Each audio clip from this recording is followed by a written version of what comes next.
ازيكم؟ يا رب تكونوا بخير. كل سنه وانتم طيبين. العيد بقى على الابواب، خلاص رمضان قرب ينتهي، فلازم طبعا نعمل مع بعض نواعي من العيد. هنبدا اول حاجه زي ما انتم شايفين بالكحك. هنعمل النهارده شويه كحك كده بطريقه جميله جدا. مش هقول لكم بقى زي المحلات، لا، لو قلت زي المحلات ابقى ظلمته. احسن من المحلات بكتير جدا جدا. اسمعي الفيديو الاخر لان كله معلومات هتخليك تطلعي الكحك مظبوط 100%، حتى لو اول مره تعملي الكحك. شايفين عامل ازاي؟ شايفين؟ دايب وحاجه كده فاخر من الاخر. بس قبل ما نبدا الفيديو، دي قناتي اسمها سكر ودقيق، ما تنسوش تشتركوا فيها ولايك وشير لو عجبك الفيديو. يلا نبدا. اول حاجه المقادير بتاعتنا عباره عن 60 جرام سكر اللي هو حوالي معلقتين ونص كبار، و100 مللي ميه نص كوبايه، و30 3 معالق سمسم، ومعلقه ريحه كحك، وربع خميره، وربع بيكنج باودر، و550 سمنه سايحه متجمده.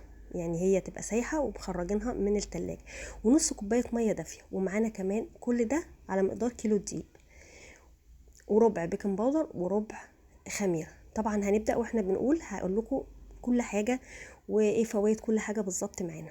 اول حاجه هنجيب السمنه بتاعتنا، زي ما قلت لكم هي متسيحه وكنت حطاها في التلاجة عشان تتجمد وخرجتها. ده شكلها. هنحطها في العجان بتاعنا وهنحط عليها السكر البودره.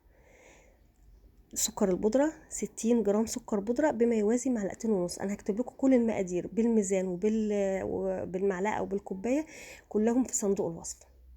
هحطهم بقى على بعض واشغل العجان. طبعا لو ما عندكيش عجان ممكن بالمضرب، ولو ما فيش مضرب ممكن تشتغلي بايدك عادي جدا.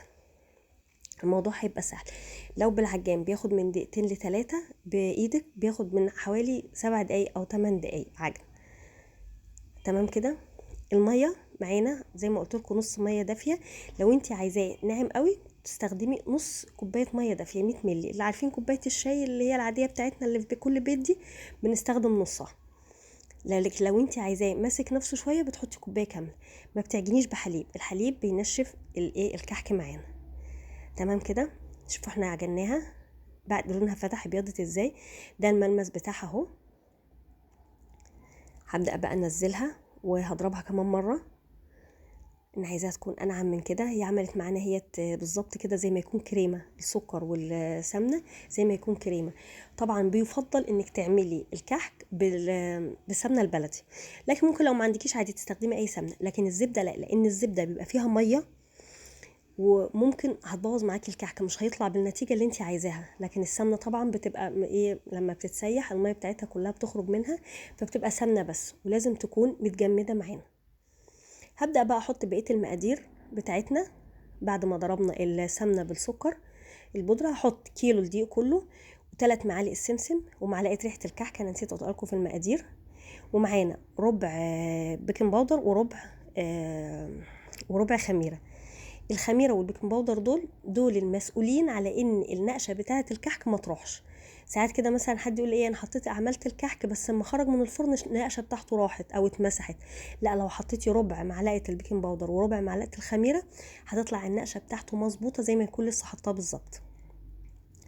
انا هنا بقى عايزه اوريكم ان انا بعد ما حطيت الحاجات دي على بعضها انا بعمل حاجه اسمها ان انا ببس الكحك. انا بشتغل بالكف بتاع العجان زي ما انتوا شفتوا كده، وبعد كده انا شلته. حبيت اوريكم لو انت هتشتغلي بايدك هتعملي كده، انك انت بتغلفي الدقيق بالسمنه. يعني الدقيق والمواد الجافه بتاعتنا بنغلفها بالسمنه اللي احنا ضربناها في الاول بالسمنه والسكر بالشكل ده. هتبداي بقى تشتغلي كده او نكمل بالعجان، وبعدين نحط نص كوبايه الميه الدافيه. انا التصوير ما جاش، مش عارفه ما اتصورتش الحته بتاعه الميه الدافيه. بتحطيها وبتضربي بالظبط دقيقتين 2 بس، بيطلع الشكل اللي قدامك ده شكل العجينه بتاعتنا، ناعم وجميل جدا اهو. هبدا بقى ادورها كده واعملها بالبصامه اهو. عايزه بقى اقول لك شويه معلومات. انا بستخدم الدقيق، انا جايبه دقيق المره دي مستخدمه سنبله الفرات، دوت دقيق متخصص كحك وبسكوت.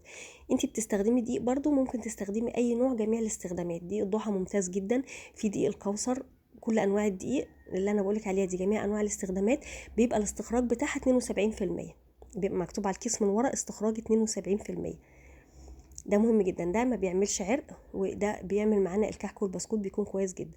طبعا انا بحطه في الصينيه او في القالب بتاعنا او في الصاج، ما بدهنهاش لان طبعا هو فيه المواد الدهنيه بتاعته. زي ما قلت لكم السمنه لازم تكون ساقعه من التلاجة. الميه برضو تكون دافيه. لو عايزه الكحك يكون دايب قوي بتحطي نص كوبايه ميه دافيه، عايزاه يكون ماسك نفسه شويه بتحطي كوبايه كامله.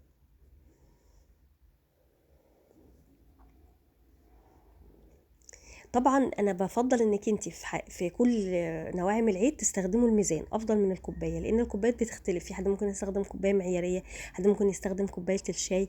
وانا في اخر الفيديو هوريكم الميزان، سعره رخيص جدا بجد. انا شايفه انك انت لو جبتي ميزان دلوقتي الحاجه غاليه جدا، الدقيق غالي والسمنه غاليه وكده، فما فيش يعني انك انت الحاجه تبوظ منك عشان خاطر ان المقادير مش مظبوطه. فالافضل انك انت تجيبي الميزان.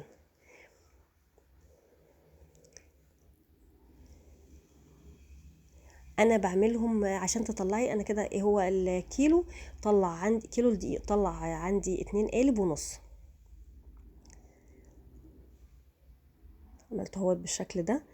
طبعا يفضل سمنه بلدي، لكن لو انت ما عندكيش سمنه بلدي عادي ما فيش مشكله، ممكن تستخدمي فرن، تستخدمي كريستال روبي اي نوع. بتجيبي بقى ساعتها ريحه سمنه بلدي بتحطيها عليها بتغير الموضوع خالص وتخليه مية مية، كأنك عاملاه في سمنه بلدي بالظبط. احنا بقى بنشغل الفرن بتاعنا على 180.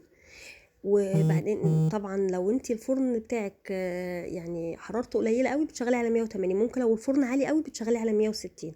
لما بنشغلش الشوايه وبعدين بنسيبه يستوي مع نفسه كده. يا ريت تلتزمي بالمقادير كلها وبالطريقه كامله عشان خاطر هتطلعي كحك زي ما قلت لك كده مظبوط جدا، احسن من بتاع المحلات فعلا. ده معايا الميزان اهو. الميزان ده انا كنت جايباه بحوالي 100 جنيه، ودلوقتي يعمل حوالي 150، مش كتير بجد. انا شايفه انك انت تضحي بجمله المصاريف من ضمن المصاريف وتجيبي ميزان وتوزني الحاجات بتاعت العيد، بتفرق كتير جدا جدا وتطلع النتيجه مظبوطه جدا. يعني ممكن مثلا نقول وزن ونقول بكوبايه، لا الوزن افضل بكتير. تعملي عليه كل نواعم العيد. بقى بعد احنا بنسيبه بعد ما بيطلع من الفرن حوالي ساعه، طبعا ما بيلزقش في الصينيه ولا اي حاجه خالص. بعد ساعه بقى بيبدا يبرد، ونبدا بقى ايه نجيب السكر ونرشه عليه.